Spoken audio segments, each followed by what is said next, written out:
todos, ustedes buenas tardes. El día de hoy vamos a explicar lo que es el caso, bueno, este caso clínico. Forma parte de este grupo mi persona, Priscila, Tania y Alanis. Siguiente.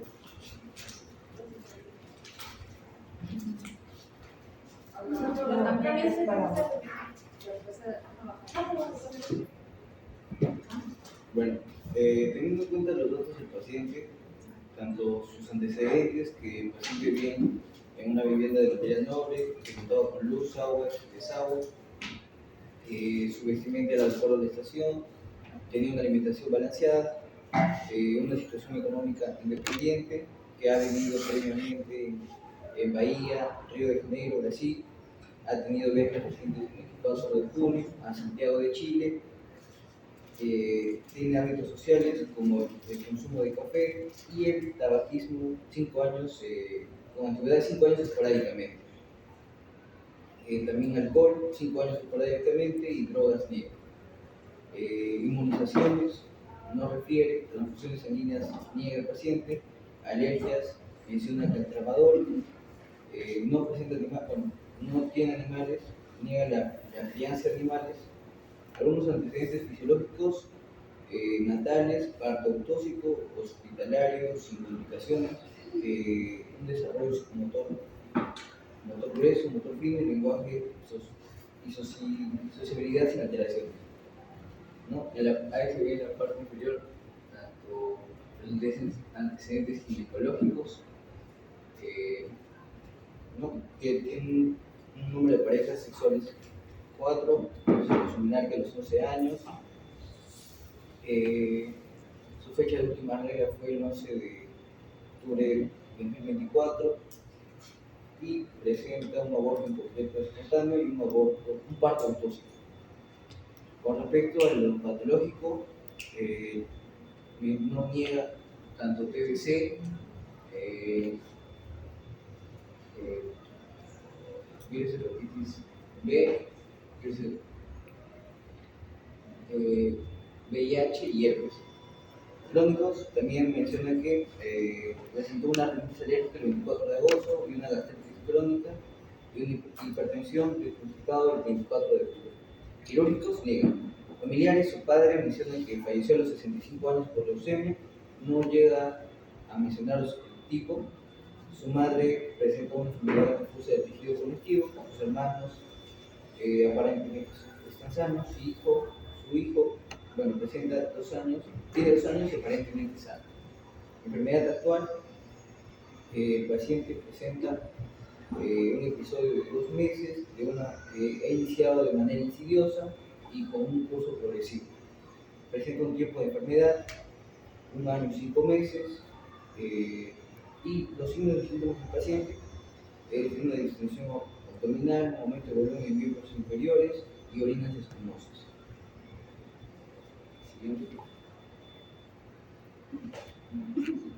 Bueno, ahora con respecto al relato cronológico, el 23 de junio la paciente refiere que tras presentar un mes de edemas en miembros inferiores, poliatraquias, rigidez rutina de más de 1 hora, acudió a un centro de salud privado donde se le ha solicitado exámenes, presentando una hemoglobina de 7.7, plaquetas de 210.000, una anti-DNA de 572, una proteína de 24 horas de 636 miligramos, un C3 de 46.3, C4 de 1.59, PST de 80 y PCR de 3.65, creatina de 0.99 y un ANA positivo.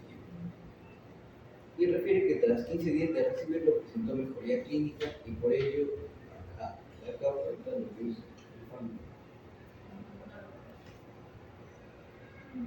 presentó mejoría clínica y por ello tras 15 días más decidió suspenderlo. Posteriormente, y tras no presentar molestias hasta el 24 de abril, cuando presentó de forma progresiva dolor torácico de tipo pleurito. El paciente presenta una inicia de grado 2 de intensidad progresiva hasta grado 3 de hiporexia, por lo que acudió de forma particular al cardiólogo. Le realizó una ecografía transtorácica evidenciando una efusión pericárdica. El laboratorio 1977, por lo que regresó al Centro de Salud Privado. Luego recibió mi tipo de Barcelona por 3 días, 14, 16 de abril de 2024, y luego vacina de 3 miligramos por día, más hidroxicloroquina de 400 miligramos por día. Se refiere a tomar por un mes y suspender por el costo alto, hasta 24 de junio. Se le realizó nuevamente los exámenes y mencionó que una proteína de 24 horas de 300, en un examen de proteínas de 24 horas con valor de 388 miligramos, y refiere a retomar el tratamiento. Y el 8 de septiembre acude nuevamente al hospital por 2 días a causa de la disuria, poliuria, tendencia musical y discreta hematura. Los exámenes laboratoriales mencionan una hemoglobina de 9.5 con un volumen corpuscular de 105 y una hemoglobina corpuscular media de 34.4. Presentaron unas plaquetas de 267, leucocitos de 5.96, creatinina de 1.26 y un PCR de 5.1. También se le toman los perfiles de coagulación y hepáticos y salen sin alteración. Luego el examen de orina se realiza.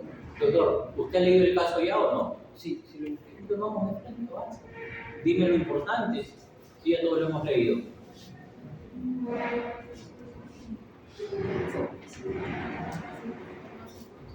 Porque a todos les llegó el caso, ¿no? Entonces envié, pues ya todos lo leyeron. La idea no es que me repitas lo que dice el caso, porque eso yo también ya lo sé, sino que, por ejemplo, si me vas a retomar el caso, que no está mal, pero digamos, trata de enfocarlo en lo que sea relevante, ¿no? O sea, porque si lo vamos a leer nuevamente no tiene sentido, ya lo hemos visto, salvo que me digas, por ejemplo, y solamente por dar un ejemplo, ¿no? Mira, yo qué sé, mira, tiene una anemia en 7.7 y este dato es significativo porque luego tiene, yo qué sé, 9 puntos, ¿no? O sea, más o menos así, pero leerlo yo creo que ya todos lo tenemos y la idea es ahorrar un poquito el tiempo y enfocarnos en lo que nos amerita, ¿no? Porque según veo, y lo que he leído de sus diapositivas, todos han pensado en LES, ¿sí o no? Y como bien sabrán, LES, te puedo sacar 20 preguntas de LES nada más. Entonces tratemos de ahorrar el tiempo para poder enfocarnos en lo que nos interesa. ¿Ya? Vamos, doctor.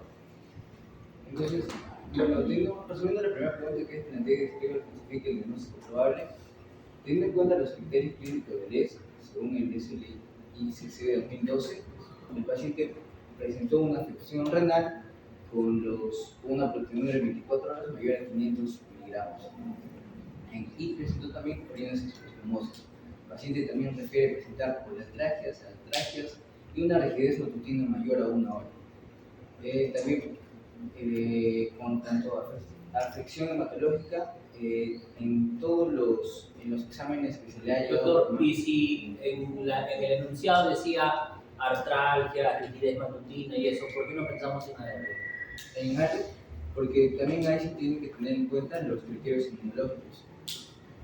Ya, pero y ahí se toma en cuenta también la afección que está teniendo, porque a diferencia de la artritis reumatoide de este caso, la paciente, la afección articular tendría que ser más erosiva, mucho más brusca y mucho más degenerativa, a diferencia de este caso, ¿no? Que la polatragia es distinta. Pero sí, pero no hay AR con menos de 6 semanas. Sí, también. Podría ser, no podría ser AR porque ahí no hay complementemia. Ya, pero sin que me toque usted sangre. Entonces la función pericárdica, los otros. Ya, ahora lo que. La sintomatología. Porque la sintomatología parece perdida. O sea, dice poliartralgias, dice rigidez matutina, o sea la R puede ser mucho antes, pero las sintomatologías. Sí es cierto, la clínica te orienta más al ES, Ajá. pero ahora, por ejemplo, yo les hago una pregunta, solamente viendo el compromiso articular, ¿ok? Solo el compromiso articular. Olvídate de sangre, olvídate de la pleuritis, olvídate de la alopecia, solamente el compromiso articular. ¿Qué me diferencia un LES de una R? Que uno es antiinflamatorio y otro es En la artritis suele afectar más articulaciones pequeñas y en el ES también se pueden afectar articulaciones grandes como rodillas. La AR también te puede afectar. Sí, pero no las que usted pueden. Ya, pero No, yo creo que es presentación clínica. Los dos van a compartir de que van a ser poliartralgias y van a ser simétricas. Pero la diferencia es de que en el lupus su manera de progresión es migratoria. A muy diferencia bien, de ahí hay una diferencia. a diferencia de la artritis reumatoide que es aditiva. Muy bien, doctor, correcto. Otro punto también es que en el lupus eritematoso, sus características de las poliartralgias es no erosiva. Muy bien, doctor. Muy bien. A ver, doctor, que usted no le daba fe porque era chiquito. No es, Siempre le tuve fe a Alexis. Muy bien, doctor. Esas dos características, sin tocar sangre, sin irte a ver otros compromisos, te hace una gran diferencia entre LES y AR. La más importante es la no erosiva, porque la AR hemos quedado en que es erosiva y por la erosión te genera deformidad y la deformidad te genera incapacidad. El LES no es erosivo. Y también si causa deformidad en el LES, dice que se puede reducir la deformidad. Es reversible, no es reducir. Revertir, doctor, porque es reversible. Muy bien, doctor. Continúe. y bueno, teniendo en cuenta también la función serosa, que también se toma en cuenta la función pericárdica y el derrame pleural para el diagnóstico, en este caso, y también la afección bucocutánea. El paciente puede presentar lo que es la alopecia, úlceras orales, el fenómeno del Raynaud. También el paciente menciona que presenta una fascia pulsinoide por el secundario al uso de corticoides. Ahora, teniendo en cuenta los criterios... ¿Qué corticoides, doctor? Metilprednisolona, Pero fueron 3 días. pero una dosis, o sea, él menciona de que presentó esa fascia del paciente. Continúe. También, teniendo en cuenta para el diagnóstico, se toman en cuenta los criterios inmunológicos, la pelana, anticuerpos nucleares, anti-DNA que van a estar elevados, un valor de 572. También presenta una hipoglucemia, que son valores de C3 y C4 bajos. Y también en este paciente se toma en cuenta la afección en el riñón, porque menciona que presenta una proteinuria en 24 horas mayor a 500 miligramos y también una creatinina elevada.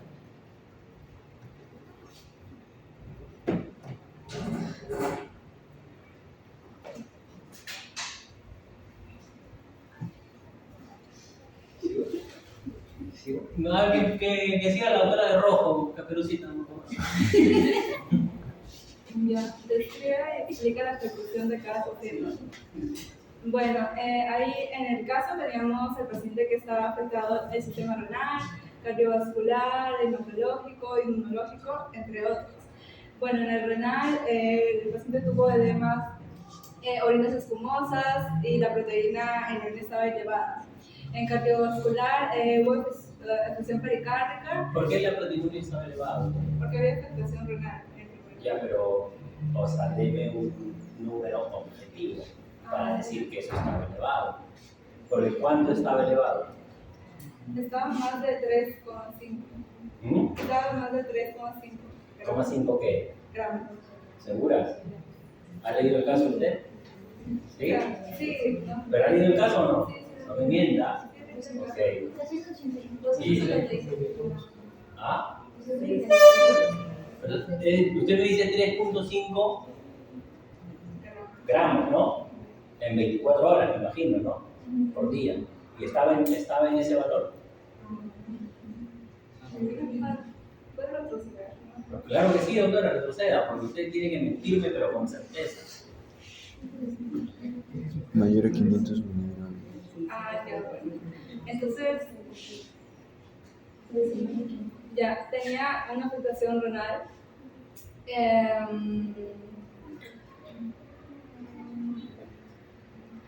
Y también cardiovascular. Doctora, ¿por qué tenía la afectación renal? No lo sé.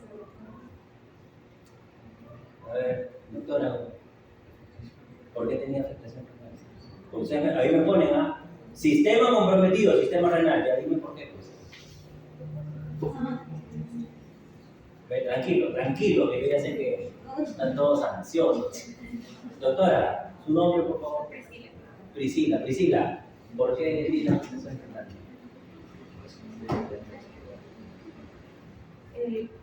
La proteinuria estaba elevada porque ¿Cuánto está elevado? la paciente tenía proteinuria en 24 horas de 500, mayor a 500. No, hay una lista de 630 y tantos. 88. Ajá, al ingreso inició con 600. Al ingreso tenía menos de 600. Al ingreso Ya, y el valor que me dio la doctora de 3.5, entonces lo desecho. No lo tomo en consideración. Yo por ahí está. Es que ingresó con un valor muy alto de 288, luego pasó a un valor de 267, luego pasó a un valor de 388, y como que ahí se quedó. Son valores que indican. Ajá, pero todos están en rango nefrótico. No, rango no nefrótico. Tenía un rango nefrótico, doctora. No nefrótico. ¿Cuál sería entonces los criterios para hablar de un síndrome nefrótico, doctora? La lista, doctora. Y ese lapicero de COVID. Mayor a 3.5. Igual, nefrótico. Está miligramos. 3.88 miligramos. A ver, doctora, hasta que me aprendan su nombre. No, voy a multiplicar. Pero en clase de razonamiento, doctora, no de matemáticas.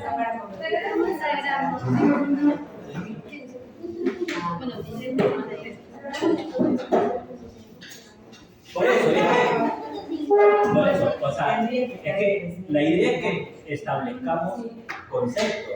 Si no sabemos definir las cosas, no vamos a poder avanzar. Entonces, la doctora Kiara me dice que está en rango nefrótico. No, yo digo que el rango nefrótico es a partir de 3.5. Pero Muy me bien. confundí al convertir. Ya. Pensé que era 3.2. Entonces, está en rango, doctora, su nombre, discúlpeme. Tania.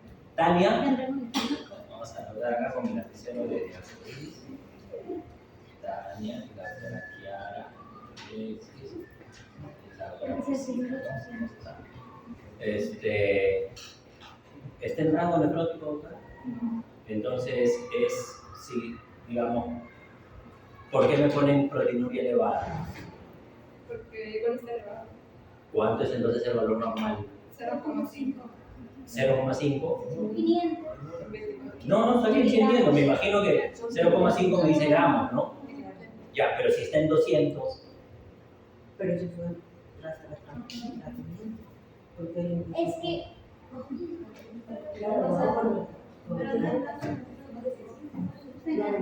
Ya, entonces el valor normal usted me dice es hasta 500. ¿Sí, doctora? Tranquilo, doctora. Usted me dice que es hasta 500, ¿no? O sea,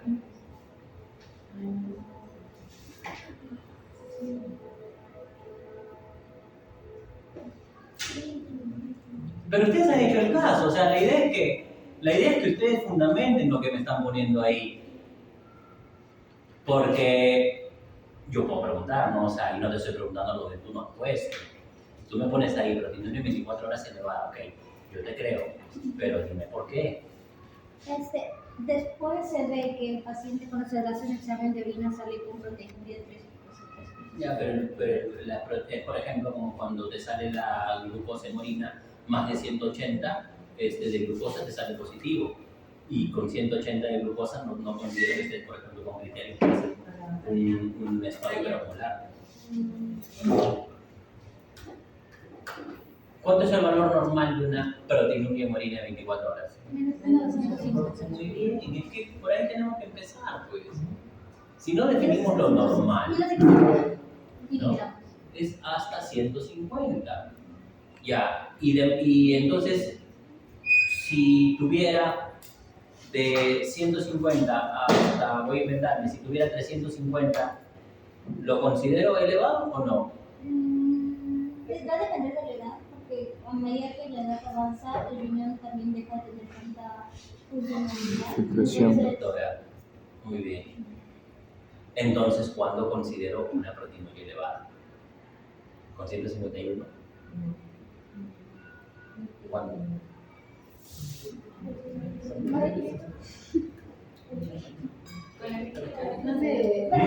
¿Con la clínica? O sea, porque hay espuma, ya. Ya, pero eso pasémoslo valor, doctora. Pero ese es para el nefrótico, doctora. Doctor, que yo sepa, para tú definir una proteinuria, es tener en cuenta de una microalbuminuria, macroalbuminuria y algo nefrótico. Y por eso te 30, 30%. Porque ya almorcé mi galletita, te voy a dar la respuesta. La proteinuria clínicamente significativa es mayor de 500 miligramos o de 0.5 gramos. ¿Ya? Con eso considera que es clínicamente significativa. Por eso, como bien dijo la doctora Santa Cruz, primero estuvo en 600 y algo y por el tratamiento bajó a un rango no significativo. ¿Está elevado? Sí, pero no es significativo. ¿Por qué no es significativo? Porque como dice la doctora Kiara, ya ves, no voy aprendiendo los nombres. Como dice la doctora Kiara, hay alteraciones no solamente por la edad, sino por el sexo. Pero mayor de 500 es proteinuria clínicamente significativa. O sea, con 501 yo ya paro la oreja. Y si es que, por ejemplo, la persona tiene 90 años y tiene 600. Ya con 90 años es difícil que con lesa haya llegado a esa edad. No, o sea, Tendrías que aplicar otras fórmulas para ver la tasa de filtración, hacerle seguimiento y valorar otras cosas, ¿no? Lamentablemente un paciente de 90 años después doctor es comórbido, ¿no? Y no voy a esperar que su riñón funcione como un riñón de 20 años, pero ya tenemos que ahí tomar ya otras variables. Continúa, doctora Tania, ¿no? Ya, también tenía perfusión pericardial, acumulación de líquido, edemas en miembros inferiores. ¿Y por qué me han puesto posiblemente un síndrome nefrótico? ¿Quién es el abusivo por esto? Ya, me borran eso ya. Porque ya saben que no hay un síndrome nefrótico, ¿no? Pues, ¿cuáles son los criterios para un síndrome nefrótico? Hipoalbuminemia. ¿Qué más?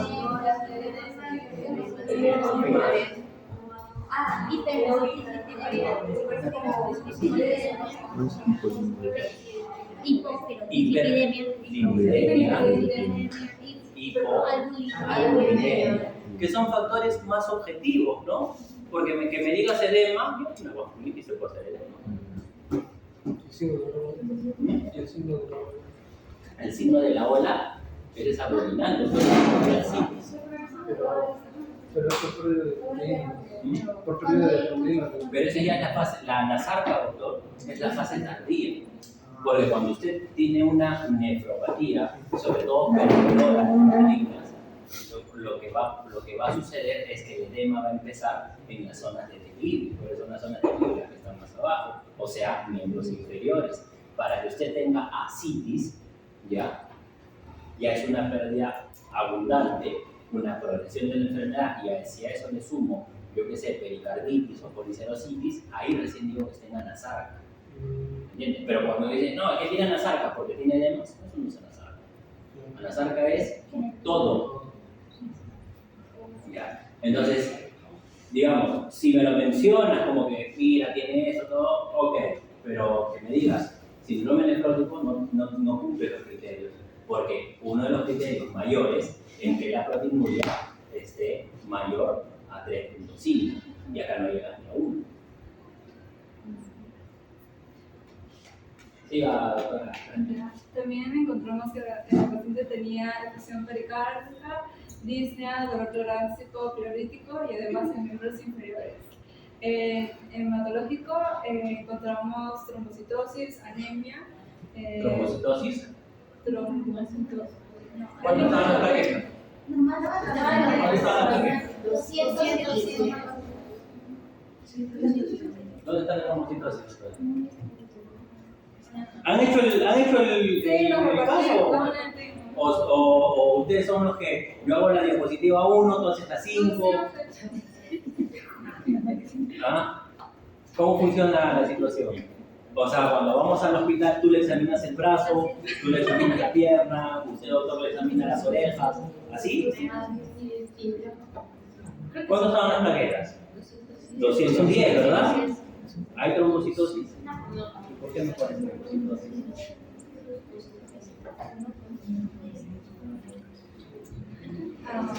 ¿Qué más, doctora? A ver.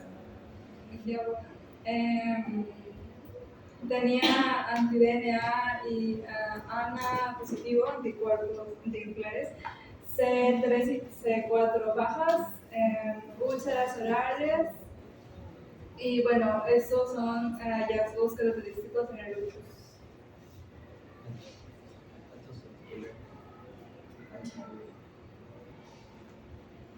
Sí, también estaban afectados el sistema articular, respiratorio, digestivo y dermatológico. En el lupus, bueno, como es este caso, tenía el paciente esplenomegalia, gastritis crónica, en dermatológico, facies cushingoide y alopecia, que se debe al uso que está consumiendo corticosteroides. Tenía tos productiva y disnea, y en los síntomas osteoarticulares, rigidez matutina, tumefacción articular y atropía de Jacob. ¿Qué es la artropatía de Jacob?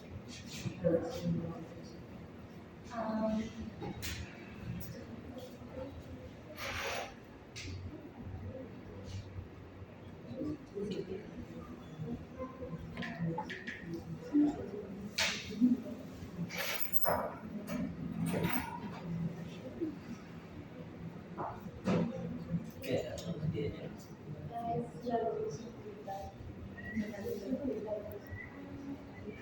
La fluctuación en las articulaciones. ¿Y cuál sería la diferencia con la desviación cubital de la R?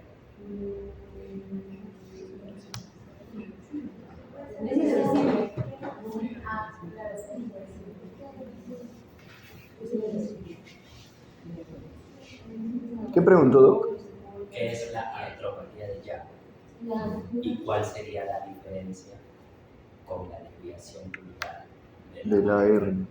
¿Cuál sería? La erosión. Entonces, la artropatía de Jacob es no erosiva, por lo tanto es reversible, pero digamos a lo que tú lo manipulas, porque tú lo sueltas y va a volver a... Así es, versus en el AR no puedes. Incluso presenta lo del cuello de Vaya adelante, doctora, a ver, por favor. Ya, a ver, sigan. A ver, doctora Priscila, ayude a Caperucita, que está un poco tímida.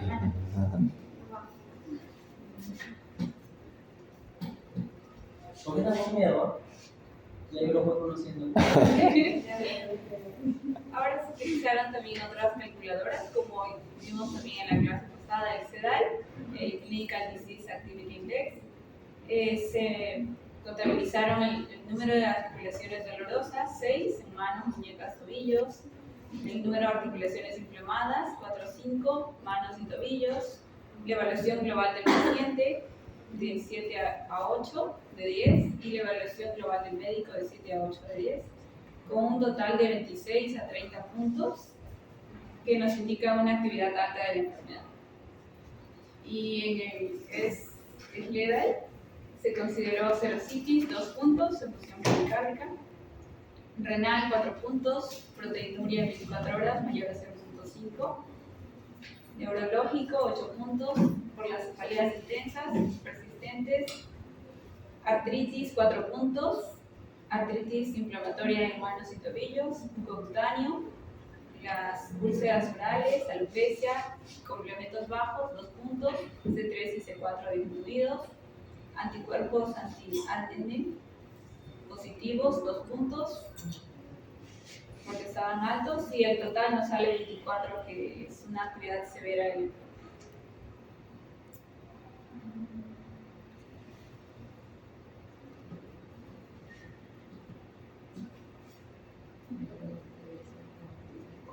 y después Algo hacia arriba, por favor, tu diapositiva.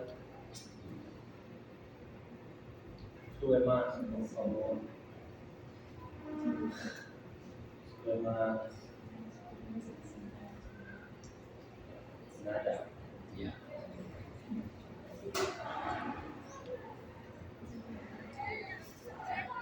Doctora, su grupo adelante.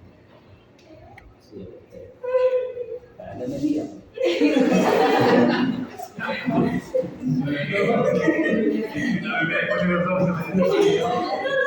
Soy tímido,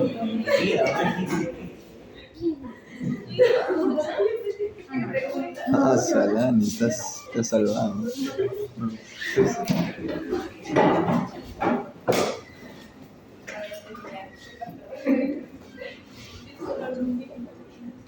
Ya. Baja. De frente, vamos a la acción nomás. Baja. Ah, sí. Baja. Baja. Nada. Nadie ha puesto la tabla donde está. No, sí, fue la doctora aquí, si me acuerdo. La tabla de donde están los criterios del ACR Aquí del está. 2019. Aquí está. Sí, ¿por qué no lo han puesto? No estaba, doctor, y por eso pedí que subieran y bajaran. Muy bien. ¿Cuál fue en tu presentación? Pero no estaba. No, esa es otra. Pero esa no es tu presentación. A ver. Esa de ahí, ¿en qué momento la han puesto? Ah, pero es que no me ponen lo importante, pues. Es que si no lo veo, yo pienso que no lo has leído, ¿no? Porque naturalmente tú en tu exposición me tienes que poner las cosas más importantes, ¿no? Lo resaltante. Ya, a ver. Ya, doctora, ya hemos leído el caso. Y la doctora Alexis lo ha explicado bien. Gracias. Susténteme por qué está pensando usted en inglés. Está bien, ¿puedo retroceder? Claro que sí. Ya, bueno, primeramente en el caso tenemos que diagnosticar, ¿no? Identificar los síntomas de síntomas clínicos y ver uno por uno. Esto fue más que todo progresivo, sabemos, ¿no? La enfermedad primero tuvo, bueno, podemos decir, edema en miembros inferiores con una orina espumosa. Podemos decir que puede una afectación renal, ¿no? Edemas en miembros inferiores, orinas espumosas. También artralgias, a rigidez matutina podemos pensar en artritis reumatoide, y también el fenómeno renal, alopecia, podemos pensar en enfermedades autoinmunes. Y disnea, dolor torácico, nos lleva a pensar en enfermedades tanto de pulmonares o cardiovasculares.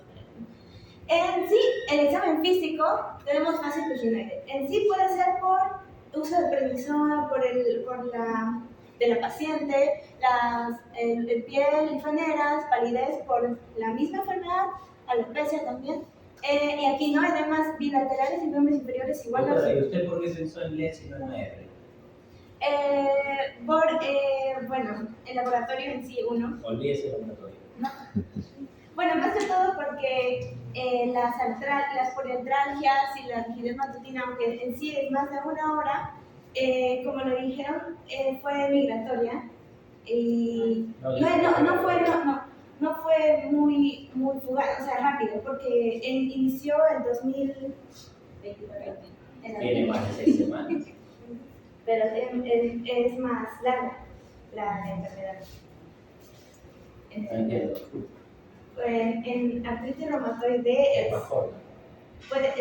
la enfermedad, cuando te causa deformidad, es más rápida. Mientras es corta.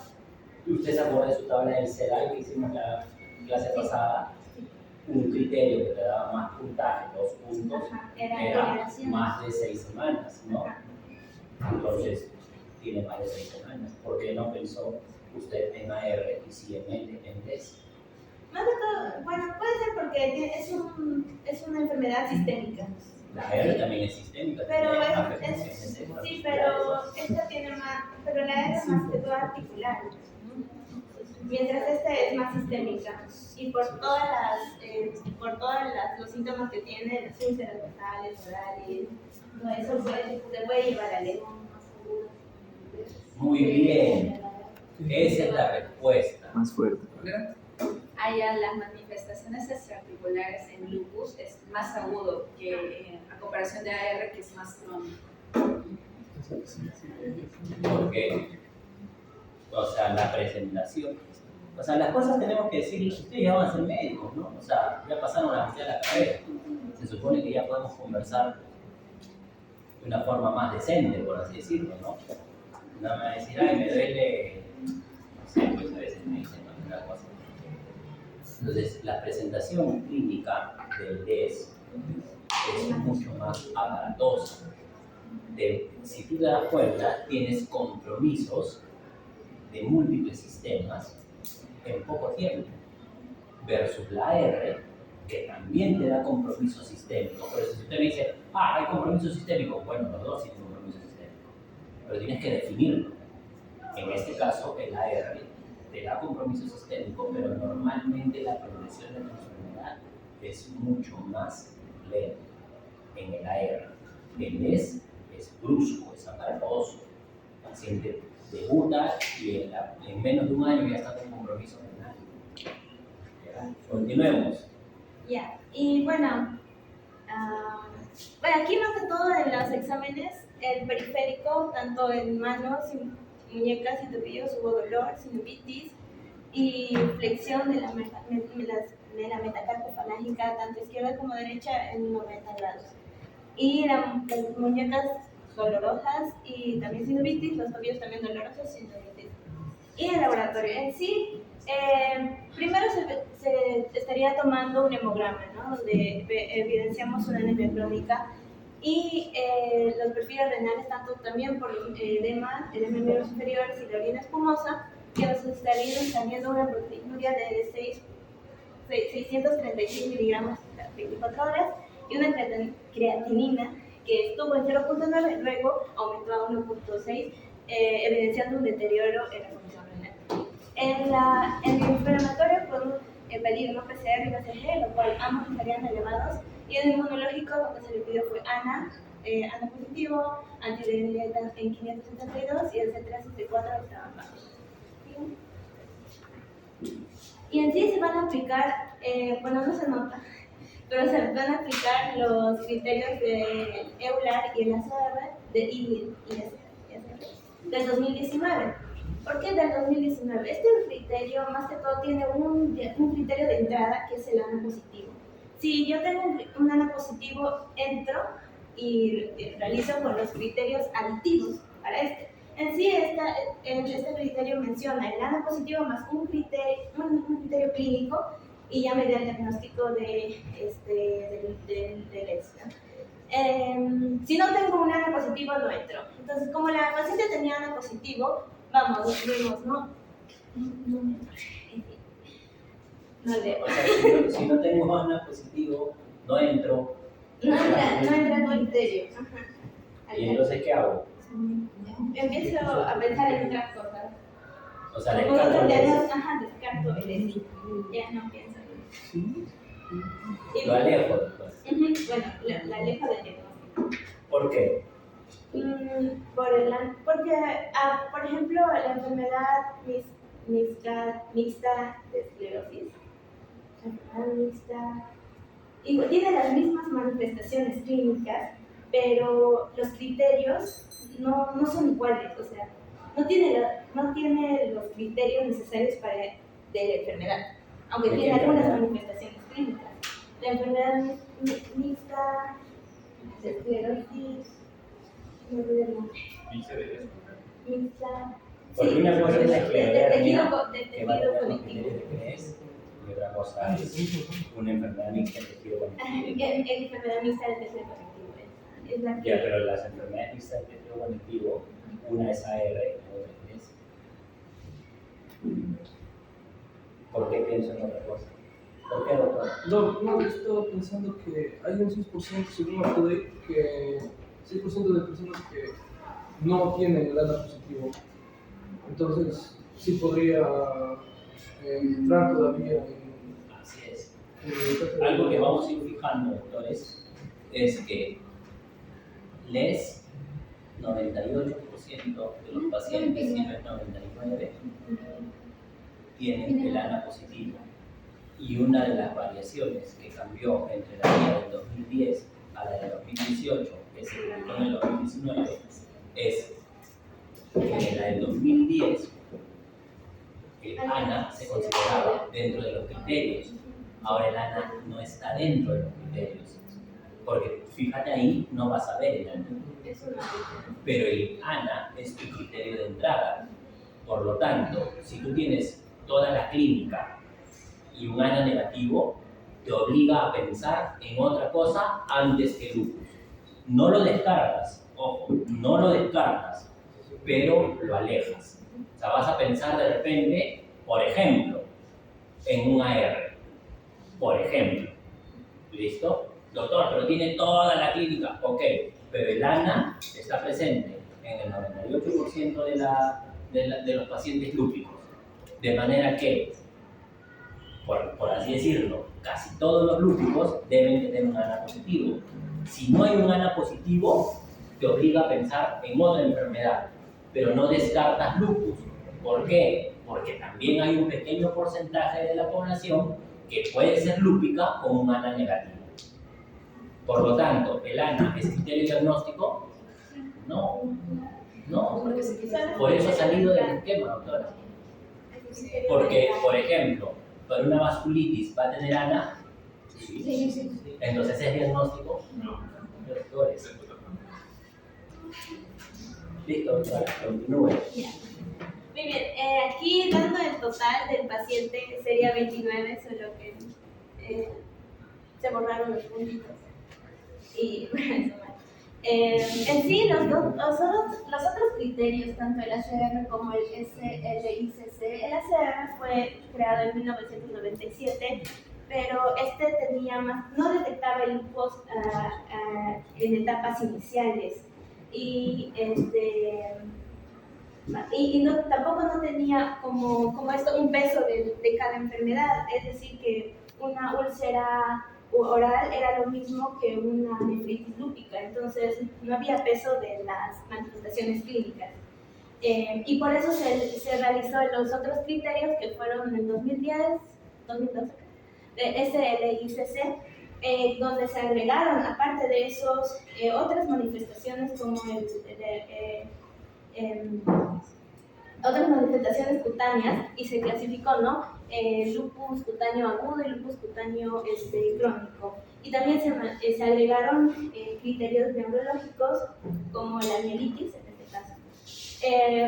Pero ¿qué pasó con estos criterios? Es que eso sí, detectaba el lupus en etapas iniciales, pero lo que hacía era un sobrediagnóstico de otras enfermedades autoinmunes. Es por eso que se eliminó. Y en este caso, aquí ya hubo un peso de ambas manifestaciones clínicas. En este caso, por ejemplo, las úlceras orales tienen 2 puntos y la nefritis lúpica tiene 10 puntos. Y si ya tengo 10 puntos, pues ya me daría un diagnóstico de lesión. Para completar lo que dice doctora, la sensibilidad de las tablas del 2019 están en el 96% y la especificidad en el 93% versus las otras que eran, por ejemplo, si mal no recuerdo, 89, algo así. A veces está doctora. ¿Y por qué no copias? ¿De dónde has copiado eso? ¿Qué tal lo estudio? Muy bien. Muy bien. Ya, describe y explica las definiciones de cada sistema comprometido. Primero tenemos la artropatía de Jacob. ¿Qué pasa en sí en el lupus? El lupus va a ser, tanto tiene factores genéticos o factores ambientales como el rayos ultravioleta que causan un daño celular. Este daño celular va a crear una apoptosis, ¿no?, de la célula. Pero ¿qué pasa? En el lupus la apoptosis está desregulada y no hay una depuración de esas células, lo cual nuestro cuerpo normalmente hace. Y hace que el ADN, las histonas de esas células muertas se salgan y vengan otras células como células presentadoras de antígenos, la traigan y comiencen a generar anticuerpos, en este caso anticuerpos antinucleares. ¿Y qué pasa esto? Cuando el antígeno forman el inmunocomplejo y se depositan en diferentes lugares. En este caso la artropatía se van a depositar en la cápsula articular o tejidos blandos periarticulares, ¿no?, en la membrana sinovial. Es la artritis recurrente que causa deformidades en las manos y los pies. Este es reversible y tiene una actividad inflamatoria de bajo grado que es prolongada, que es tanto como en la membrana sinovial y en la cápsula articular. Es una artritis intermitente que va y viene, como que el dolor es leve y no da mucho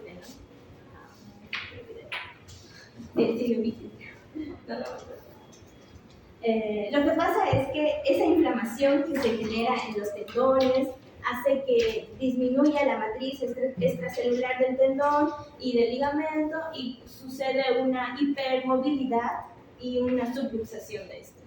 La escitura y la capsular y también sucede un desequilibrio músculo-tendinoso y ahí suceden las deformidades. ¿Qué tipo de deformidades? Dedos en Z, de dedos en cuello de cisne, que es una hiperextensión del interfalange proximal y una extensión y una flexión de la interfalange distal. Y si no se trata ahí, si no se trata, ya comienza a ser una fibrosis y una fijación de la deformidad, lo cual eso ya se diría que es irreversible. Y ahí están las manifestaciones clínicas. ¿Dónde ataca más que todo? Interfalanges, metacarpofalángicas, metatarsofalángicas, interfalanges proximales. En la nefritis lúpica es casi lo mismo. Esta vez sucede el depósito de inmunocomplejos en el riñón. Tiene diferentes etapas, o sea, diferente clasificación. Esto se diagnostica con biopsia, ¿no?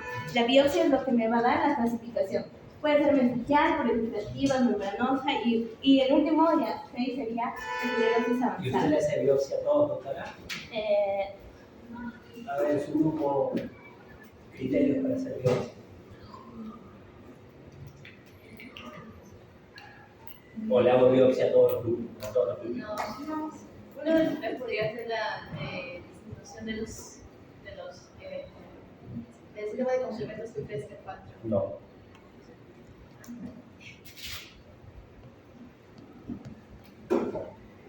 Criterios para biopsia renal.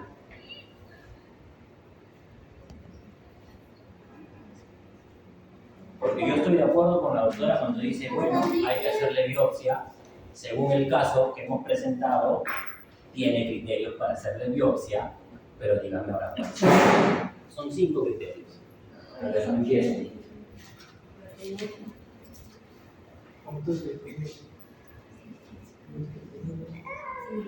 Vamos, ¿cuál bien? Seguimiento objetivo.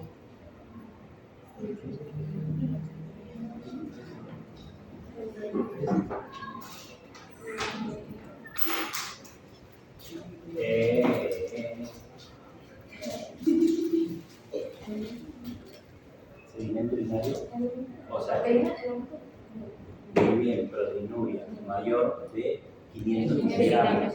Ok, ese es el criterio que te he puesto. Dame los otros 4. Hematuria. Creatinina. Hematuria, muy bien. ¿Pero qué tipo de hematuria? Cilindro. Glomerular. Ya, porque puedes tener una hematuria cística, puedes tener una hematuria por diálisis. Hematuria glomerular.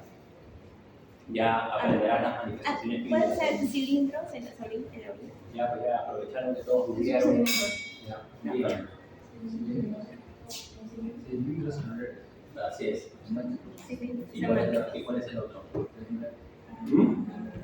Tasa de filtración. ¿Es una idea? Así es, disminución inexplicable, doctor. Inexplicable de la tasa de filtración glomerular. Esos son los criterios para hacer una biopsia renal. ¿Y qué vas a encontrar en la biopsia renal, ya que la hemos tocado? A depósitos, puede ser IgA, C3, complemento. Y lo vas a clasificar en eso que has puesto ahí. ¿Y cuál es la que nos interesa a nosotros? Subendotelial. No solamente por eso, sino porque tienen mal pronóstico. Aunque la quinta es la que pero la 3 y la 4 es la que nos interesa a nosotros, porque para nuestra población, pero luego no tenemos tampoco de factores genéticos y epigenéticos. O sea, Los genéticos HLA, DR2, DR3. ¿Y cuánto de esa genética nos, por ejemplo, un paciente X tiene un incluso gemelo, le diría yo, más o menos es el 10% en gemelos, para que desarrolle una enfermedad. Eso quiere decir que el factor genético basta, no, porque solo el 10%. Tienes que sumarle otros factores. ¿Sí? Entonces, es que no he visto tampoco un cuadro en el que me estén hablando de la fisiopatología, porque me pones ahí, listo, ya, producción de autoanticuerpos. ¿Cómo? Pues, no te preocupes, que en el examen te lo voy a pedir. Pero es que es idiopático. O sea, no se sabe por qué. Idiopático es, no, te O sea, que pero saber. no tiene una fisiopatología clara. Claro que sí, no hay, doctora, está descrito. Claro que sí. Es por el Doctor, ¿esto podría explicar un poco? disminución. Yo encontré esto, pero no estoy seguro si eso es la fisión completa. Sí. O sea, yo entendía Tiene mucho. Lo que pasa, doctora, es que un idiopático es que no le encontramos la causa, pero acá sí encontramos la causa. Para empezar, la causa es inmunológica. Ahora, las alteraciones del sistema inmune ya están descritas. En este caso, ¿qué va a haber? Si hay una alteración en la apoptosis, cierto, ahí tienes un factor. ¿Qué más? Tienes una alteración a nivel de la eliminación de los linfocitos T y B o macrófagos que son hiperreactivos, también. Tienes una eliminación del ADN, también. Pues ya ves, entonces si existe, doctor, una causa. pero se ve que son o sea, no hay una patología como que única, específica. Pero no hay, pero doctores ya están avanzando en los ciclos, ¿no? O sea, cada día le tengo que complicar más las cosas. Porque lamentablemente la medicina es así. Doctor, ¿qué es la producción de autoanticuerpos antibiotípicos? No. ¿Qué sucede? Mira, cuando una célula tiene una apoptosis, la apoptosis debería recubrir la membrana del ADN. ¿Listo? Para que, digamos, se elimine y listo. En este caso, lo que sucede es que no se recubre ese ADN. Por lo tanto, si tienes exposición de ácido nucleico, porque la membrana no está completa, ¿listo? Entonces, ahí ya tienes una alteración, ahí hay una pérdida de la tolerancia. ¿Qué más va a suceder? Primero, que el sistema complemento va a comenzar a atacarlo, ¿ok? Porque es tu respuesta más rápida. Esto de aquí tiene que activar, por ejemplo, a los linfocitos T, al toll-like receptor, ¿no? Y esto de aquí activa a la célula plasmática para la producción de anticuerpos. ¿Y por qué se dice autoanticuerpos? Porque son contra tu propia, ¿no? Tu propio, entre comillas, la propia célula muerta. Entonces, te das cuenta cómo eso de ahí va a ser importante para que el desarrollo de la enfermedad. ¿Ya? Listo. Para terminar el tema de la nefritis, porque ya se nos va acabando el tiempo. El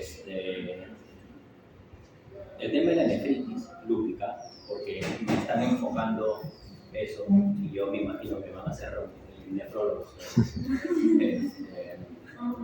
La nefritis lúpica se presenta más o menos en el 40% de los pacientes. Y normalmente es una manifestación tardía. Cuando yo te pongo que me describas los sistemas comprometidos, si incluso sigues la línea o la presentación de los síntomas, ¿por qué hospitalizo a la paciente?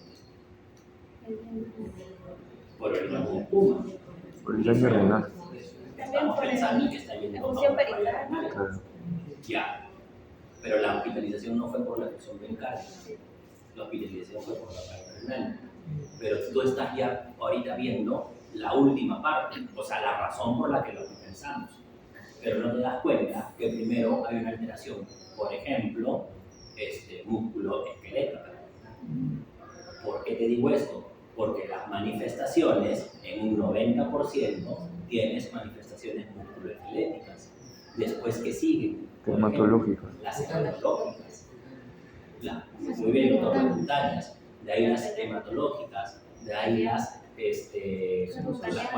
policepsitis, ¿no? Tanto como en el tramo pleural como en el tramo pericárdico, para que luego al final hagas la nefritis lúpica. Pero tú te vas de frente a lo último. ¿Por qué? Y digo tú, me refiero a todos ustedes, porque no. Entonces, tú quieres diagnosticar o quieres llegar a un paciente, ay, qué bacán, ya sé que tiene lupus porque tiene fundido el riñón. O sea, tu trabajo va a ser ese. No, ¿verdad? Yo espero que tú lo diagnostiques antes. Para eso se supone que estamos tratando de ver la enfermedad acá, ¿no? Entonces, cuando ya tenga, por ejemplo, alteraciones, y te puse un hemograma, ¿no? Porque me acuerdo que te puse un hemograma, y me has hablado de la anemia, pero la anemia dentro de tus criterios es importante. ¿Qué tipo de anemia? La hemolítica, pero ¿tiene criterios para la anemia hemolítica? No, entonces es importante. La anemia, no. ¿Qué es más importante? La leucopenia y la trombocitopenia, porque son indicadores de actividad de la enfermedad. Si tú tienes un paciente con leucopenia o con trombocitopenia, te indica indirectamente que la enfermedad está activa, porque quieres algo directo, hazle el escenario. Pero te das cuenta cómo puedes ir cogiendo datos de lo que te presento para decir si es que hay o no actividad. ¿Tiene manifestaciones cutáneas? Bueno, ya, pues lo clásico es que tengas un rayo malar, ¿no? Ya, listo, ok. Pero luego, ¿qué otros compromisos tiene, no? Luego, alopecia. Tiene prácticamente toda la clínica y es un paciente que es real. Es un paciente que lo tenemos en el hospital. Sigue. ¿Ah? Sigue. Sí, doctora, nuestro trabajo es que no se vaya.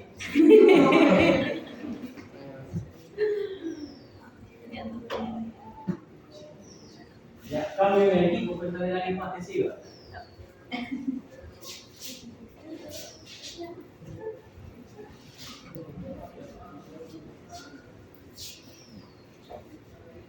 Bueno, ahora pasamos a la parte de la enfermedad. Su nombre, doctora, va a saber a quién voy a comprobar. Cecia.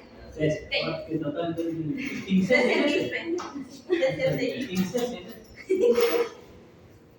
¿Usted también se llama Cecia, doctora? No. No. Ya. ¿Usted, doctora? Bien. Tampoco. Ya. Bueno, el escenario, como creo que la mayoría ya sabe, va a ser como una tabla que nos va a indicar cómo va la actividad del ESO en el paciente. Y es súper importante tenerlo en consideración porque gracias a eso también nos vamos a poder guiar el tratamiento. para poder determinar si la enfermedad está en un estadio leve, moderado o severo, y también para poder ver si se va a llegar al objetivo del tratamiento. Este es el slide que le sacamos al paciente. Como ven, la primera parte que está más que todo en cuanto a los trastornos neurológicos no presenta ninguna afección. Y bueno, aquí sí está lo que está agregado. El paciente presentaba artritis, hematuria, proteinuria, también presentaba alopecia, úlceras bucales, pericarditis, complemento bajo y anti-DNA. Entonces se le hace la suma. Es súper sencillo y bueno, en el caso de nuestra paciente salió 22, lo que significa que la actividad de la enfermedad de la paciente es bastante alta, está súper activa. Y bueno, y eso es un dato importante para poder saber cómo se va a guiar el tratamiento posterior de la paciente. Bueno, también nos pedía acercarle el índice de actividad clínica de la enfermedad, el CEDAI, que bueno, lo vimos la semana pasada, de artritis reumatoide. Y bueno, en valoración global del médico tanto como del paciente, consideramos un 5 porque no sabíamos exactamente cómo estaba el paciente, no había muchos indicativos. También o sea, está diciendo usted que mi caso es incompleto. Es que en la parte del examen físico solamente mencionaba dolor de las manos, pero no especificaba qué articulaciones exactamente como para marcarlo ahí. Pero podemos tomarlo por segmento, doctora. Sí, deberían ser todas las la parte del dolor. Pero de todas formas, bueno, en realidad luego lo cambiamos y la actividad que ya no salió es como una actividad alta de la enfermedad que tenía el paciente. ¿Y cuánto le salió el SLEDAI? El otro, 31. 31. El SLEDAI no, el SLEDAI 22. ¿Y a todos les salió 22?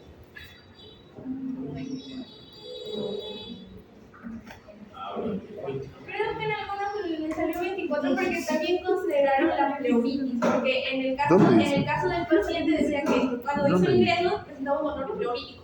Pero en nuestro caso consideramos solamente la pericarditis porque ya mencionaba que tenía una efusión pericárdica, no una efusión. Algo objetivo. Ok, doctora, lo tendré en cuenta entonces. Porque ya decía yo, o sea. ¿Ah? ¿Usted le salió 19? ¿No le llegó el caso completo? No, pero es en las 5. Vamos a invertir esta aquí tampoco está. ¿Cuánto le salió a usted, doctor? Y eso fue lo que subieron. 19. ¿Y por qué le salió a usted 19, doctor? A ver, cuénteme. Por la proteinuria, celositis, artritis activa, la alopecia, las úlceras orales, hipoglobinemiia, creatinina elevado, y eso suma y no está considerando, pongo ahí una tabla de SLEDAI, por favor. 16 más 8, 24. Tenía una turia también. Ya. La artritis no la está considerando. Ya, a ver, artritis, hematuria, proteinuria.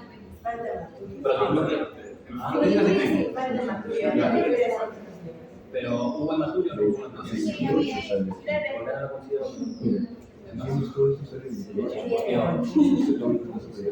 Ya, ¿y por qué no consideraron la fiebre? ¿Hubo fiebre o no hubo fiebre? ¿Y por qué no consideraron la fiebre? ¿Hubo fiebre o no hubo fiebre? Al inicio. En el caso. Sale 29 más o menos.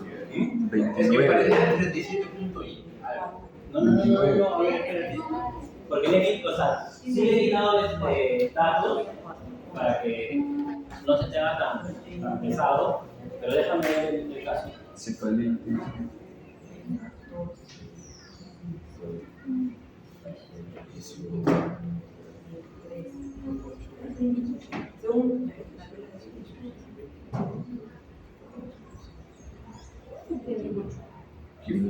Los tres últimos. Fiebre, fiebre. No tenía fiebre. Yo vi que sí tenía 37.8. 36.7.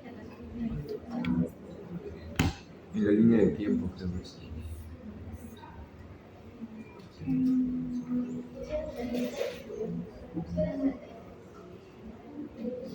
No. 36 dices. 36.7. Tenía fiebre. No te da el dato. Pero presentó fiebre. Ya bueno. Ya continúa. ¿Qué más? Tratamiento.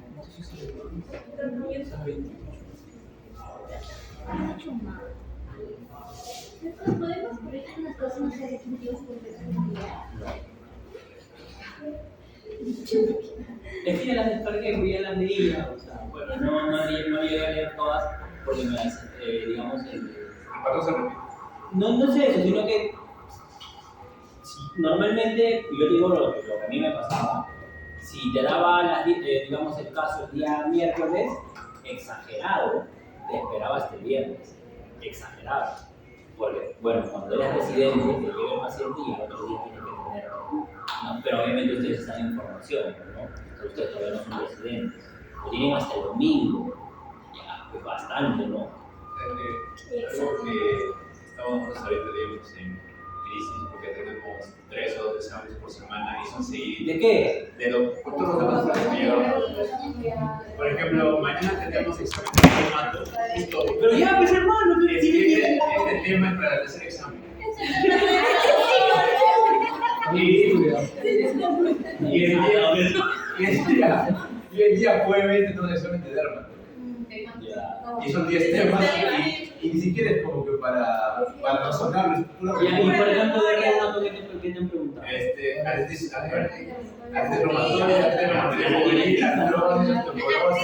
Espondilitis anquilosante, la cicatriz psoriásica, artritis activa, la enfermedad de Crohn y todo eso. Lo normal es que no es razonamiento, pura memoria. O sea, ni para memorizar lo más clave y razonar, sino es todo literalmente el texto y que indique lo falso, lo verdadero, lo correcto y lo incorrecto. Y así, o sea. Es dar son efectos. Ya bueno.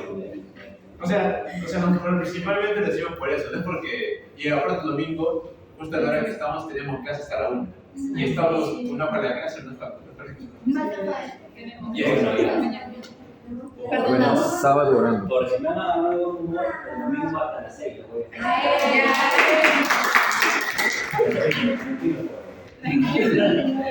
Pero bueno,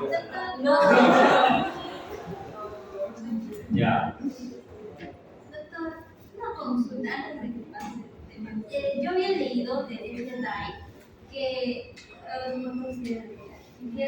que recomendaban que en cada visita al médico se hiciera nuevamente Muy bien, el doctora. sport, porque se consideraban sí los 10 días antes, o sea, 10 días antes de que pero las manifestaciones clínicas 31. paciente sea paciente. ¿Y cuál debe ser su objetivo, doctor? Ya que mencionas el horario. Toda la prevención de la enfermedad. Ya, pero ¿a cuándo tenemos que llevar? ¿A cuándo tenemos que llevar? Remisión es a una edad cero, esta y para cuando denotamos que ya es un incremento de la enfermedad es a 4. Pero doctor, en cuanto a la edad, creo que había 2, porque me parecía uno que era el edad así de por sí, que era como si me diera enfermedad 10 días atrás, y el edad 2K, que medía hace 30 días. Es que el skin es para tubo cutáneo. ¿Cuántos sabes? Porque encontré como 3 de edad. Pero el SDI para el LES es para LES. ¿Ya? Ahora el SK es el skin, que es para mundo cutáneo. Ese sí es cada 30, ¿verdad? Ah, Ese es cada hace ahí 30. lo dice, pero lo es. Y el otro que has visto no sé cuál es. Pero tiene al costado dice SLEDAI y guión y tiene, porque recuerda que el lupus tiene diferentes manifestaciones. Claro. Una es el mucocutáneo, el otro es el cutáneo, el otro es No, hay un... Y bueno, el sistémico, ¿no? Que es el que quiero que sepas, ¿no? Te dije, no pretendo sacarte reumatólogo de acá, pero más o menos que parezca que es sexual. Ya, pero lo que tiene que buscar, doctora, es dentro de su primer objetivo, por lo menos en el más próximo, que esté menos de 4, ¿ya? Y después sí llegar a la remisión, que le dicen cero. Remisión no significa cura, por favor, ténganlo claro, ¿ya? El paciente no está curado con una enfermedad en cero, solamente está controlado, ¿ya? Solamente hay remisión. Claro. Ya, porque no va a tener ninguna de las manifestaciones. Otra cosa se me olvida, a ver, un minuto y vuelvo. Vaya pensando en qué nos falta. Ojalá que expliquen el tratamiento.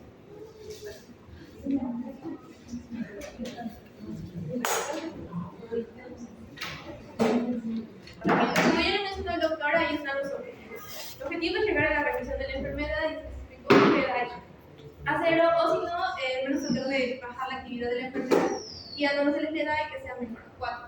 Ahora, para hacer el tratamiento, bueno, la guía nos da algunas recomendaciones generales, las que podemos ver acá derechos, como la protección solar, ejercicio, dejar de fumar, que es un antecedente que tenía la paciente, tener una dieta más balanceada, tener las vacunas completas, un adecuado peso, bueno, etc. Ahí lo pueden ver. Pero también consideraba en cuanto al síndrome fosfolipídico, que es súper importante tenerlo en consideración, porque ahí al paciente, además de la medicación que se le va a dar, también le vamos a dar ácido salicílico y anticoagulantes orales. Entonces, lo que vamos a hacer para hacer el tratamiento, vamos a ver cómo está la enfermedad en el paciente. Utilizamos el EPEDAL para clasificarlo si está en leve, moderado o severo. En leve va a ser una enfermedad por una enfermedad menor a 6. Y en el siguiente va a ser de 6 a 12 y luego mayor a 12. Entonces, de acuerdo a eso, vamos a empezar el tratamiento. Como pueden ver ahí, la primera línea es hidroxicloroquina para todos, a menos que el paciente tenga alguna contraindicación. ¿Y hay puente acá, doctor, o no? Porque a ustedes que les encanta el puente. Bueno, acá nos dicen también que debemos utilizar glucocorticoides, pero siempre tratar de que sean los mínimo. ¿Y cuál sería una diferencia entre los glucocorticoides usados para AR y los glucocorticoides usados para LES? O sea, solo que esto se recomienda que se metan vía sistémica para que se actúen de una mejor manera y aparte generó otro función del puente como tal, porque era para, mientras demoraba en actuar el metotexate, iba a subir los corticoides para ir tratándolo para que no se quede sin tratamiento, sin cobertura como tal para la enfermedad. Y a la par, como ya actuaba como tal el metotexate, le iba a suponer que detectando poco a poco de corticoides. En cambio acá es solamente diferente. Puede ser que en la artritis el corticoide es usado para aliviar el dolor, mientras en este es para disminuir la inflamación. El corticoide se da si es que no funciona la hidroxicloroquina. No le entiendo cómo se dice. Es que, o sea, los corticoides por sí sirven mucho, pero tienen muchos efectos a ver, y el pushi es uno de los más potentes. Entonces, para no, porque los dermatólogos comentaban de que sería un éxito que solo se quedara con el otro, no con el corticoide. Y claro, ¿usted opina lo mismo si se queda con el otro es un éxito? ¿De qué están hablando? O sea, si se quedaba con el otro de cabeza.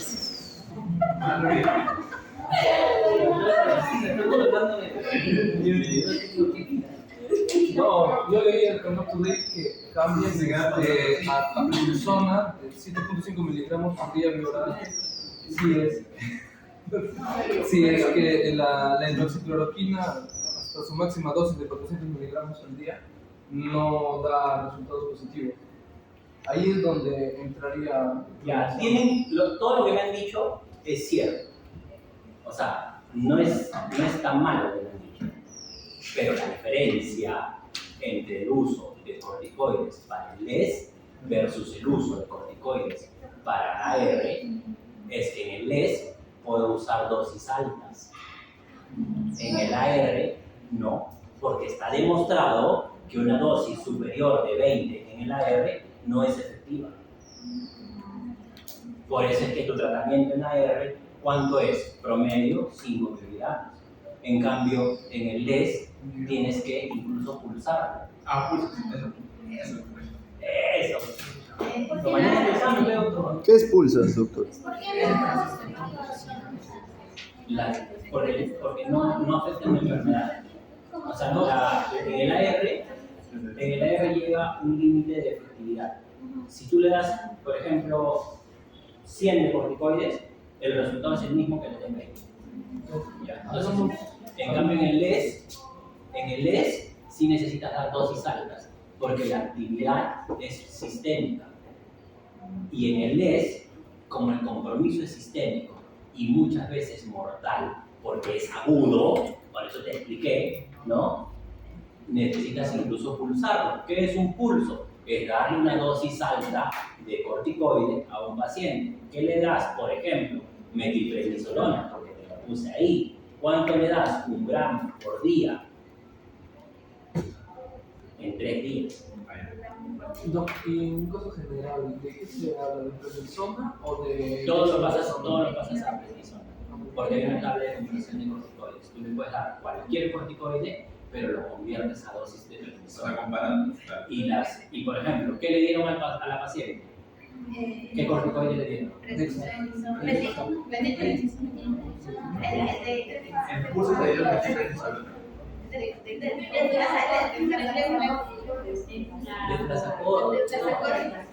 Bueno.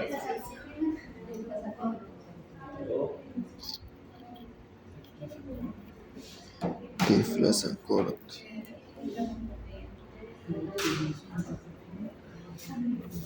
¿Qué más? De una vez, porque ya se acaba la clase ya. Bueno, ya se acabó. No.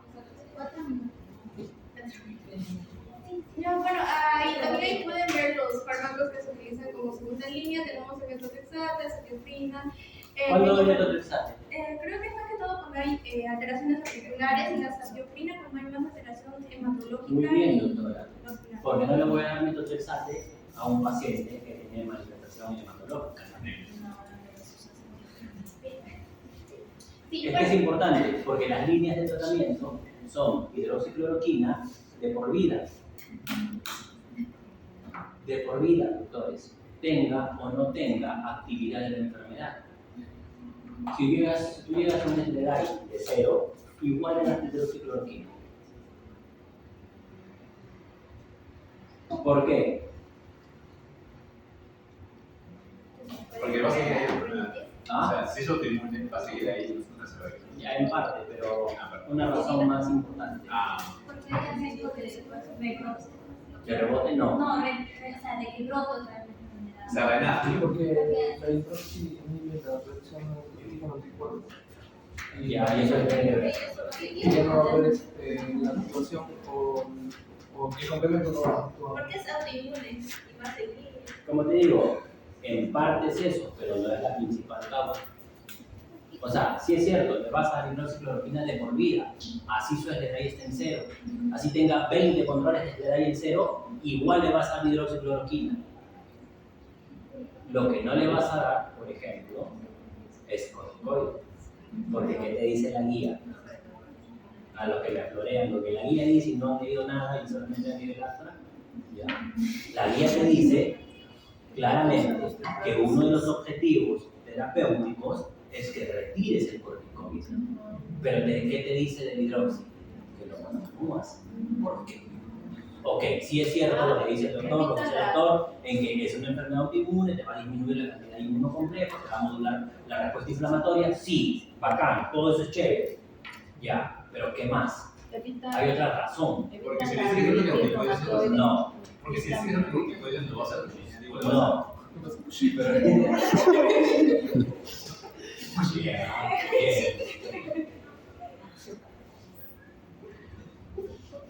Todos ustedes empezaron siendo nefrólogos y ahora se olvidaron de ser nefrólogos. Por la nefropatía. Porque la nefropatía, doctores, está demostrado que la nefropatía, entre comillas, es dosis dependiente de hidroxicloroquina. ¿Ya? Tanto así que hay estudio, te lo leo si quieres, para que luego no me piensen que te estoy engañando, que es el Journal Rheumatology, el Long Term Use of Hydroxychloroquine de Kim Wong-Ki, de 2017, en el que te dice y te demuestra en 1.499 pacientes que el uso de hidroxicloroquina se ve en un estudio de 5 años y a 10 años, bueno, 10 años todavía no, o sea ahorita está en 5, pero está proyectado para 10, ya. Se ha hecho el control y ven que los pacientes que le das más dosis de hidroxicloroquina tienen menos progresión de daño renal. Y al final, dentro de las manifestaciones que te he dado, ¿cuál es la que tiene mayor mortalidad? El paciente que empieza ya con falla renal, va a terapia de reemplazo renal, ¿no? Y una terapia de reemplazo renal, ¿cuál sería? ¿Cuál sería una terapia de reemplazo renal, doctora? Diálisis es una. Pero así es, el trasplante no solamente es que no sea tan efectivo, sino que cuántos millones dispones. ¿Qué dice tu DNI, doctora? ¿Eres donante o no? A mí me preguntan. O sea,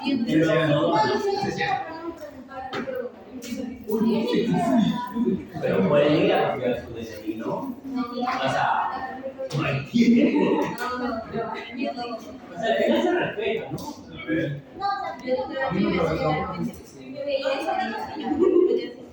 No creo que se vaya a ir.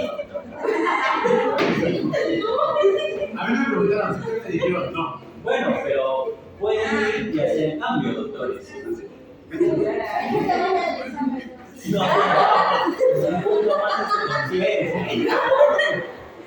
eso ya depende de cada uno, ¿no? Pero digamos, por ejemplo, una de las cosas que debería cambiar, y es lo que les ha sucedido a todos ustedes, es que no te preguntaron y por default te ponen no. Ok, si cambiamos eso y por default te ponen sí, también.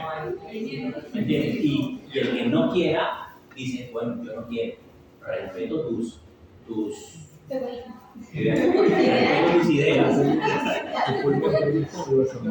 Okay. Pero digamos, es algo que podría plantearse, ¿no? O sea, porque al final, a ver, no solamente es el tema de riñón, corazón, córnea, o sea, hay muchas zonas que se pueden utilizar, ¿ya? Pero ya bueno, para no desviar, está hablando del tema renal. La hidroxicloroquina, como te dije, está demostrado que dosis mayores de hidroxicloroquina van mejor con el tema del riñón, ¿ya? Ahora, la hidroxicloroquina lamentablemente tiene efectos adversos, ¿no? Yo siempre que ya te podría disminuir la posibilidad de que realice una terapia de reemplazo renal. Claro, porque naturalmente sí va a tener menos afectación renal. Pero la hidroxicloroquina te puede dar otras manifestaciones, sobre todo dérmicas y sobre todo a nivel de fotosensibilidad, no, retinopatía. La retinopatía lúpica por hidroxicloroquina, por favor. Por lo tanto, el paciente que usa hidroxicloroquina, y creo que los lúpicos usan hidroxicloroquina de por vida, tienen que ir al oftalmólogo cada año. Y después de eso, pero si tú tienes un lupus mal controlado, ¿le vas a suspender la hidroxi porque el paciente te diga no veo? No. Así es, porque tienes que ver que el lupus lo va a matar versus que eso no te decía. ¿Sí o no? Bueno, en teoría, ¿no? Porque tienes otros fármacos, ¿no? No hemos llevado pues a los biológicos, ¿no? ¿Y qué dice abajo? Rituximab. ¿Y qué dice abajo? Ciclosporina, ¿no? Después de otra cosa, por ejemplo, factores de mal pronóstico. Porque alergia al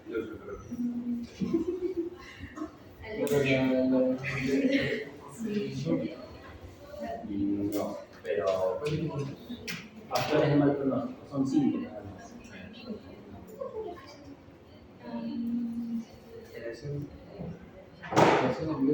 ¿Ah? ¿Nervioso? No, doctor. ¿Embarazo? Se complica, pero no es un factor de mal pronóstico porque no es algo que todos tengan. No son enfermedades específicas, ¿no? ¿Son enfermedades específicas? No, o sea, un paciente con lupus, un paciente que tiene lupus, ¿qué te hace pensar que va a ir mal? Muy bien.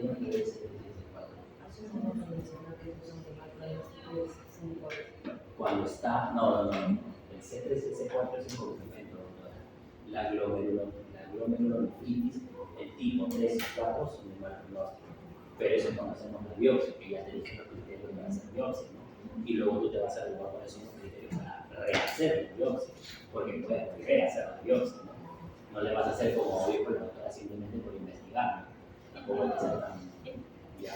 Pero un factor de mal pronóstico, por ejemplo, para lupus, es Sí. Sí. ¿Qué pasó? Sí. ¿Qué pasó? Sí, me acuerdo. Ahí se acordó. Muy bien, doctora. Les juvenil. Muy bien, de presentación temprana. ¿Cuál es el otro? Complemento, C3-4, muy bajo. ¿Qué más? Actividad moderada a severa a pesar del tratamiento. El embarazo no lo... El embarazo, doctora, no es un factor de mal pronóstico porque usted puede decidir no embarazarse o, como la mamá de la paciente que hemos presentado, tener 13 hijos. 3 hermanos, 3 hermanos. 13 Hermanos y amigos. gestaciones. ¿Qué otra cosa? Anticuerpos anticardiolina positivo. ¿Y qué otra cosa? El anti-DNA elevado, un título muy alto. Ya le dije los factores. A ver, por favor.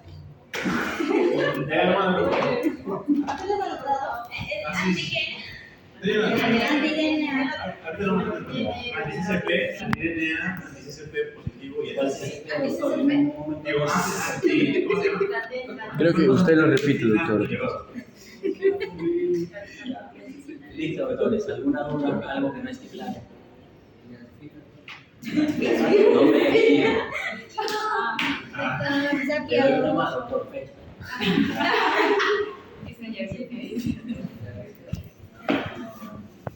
Un placer verlos.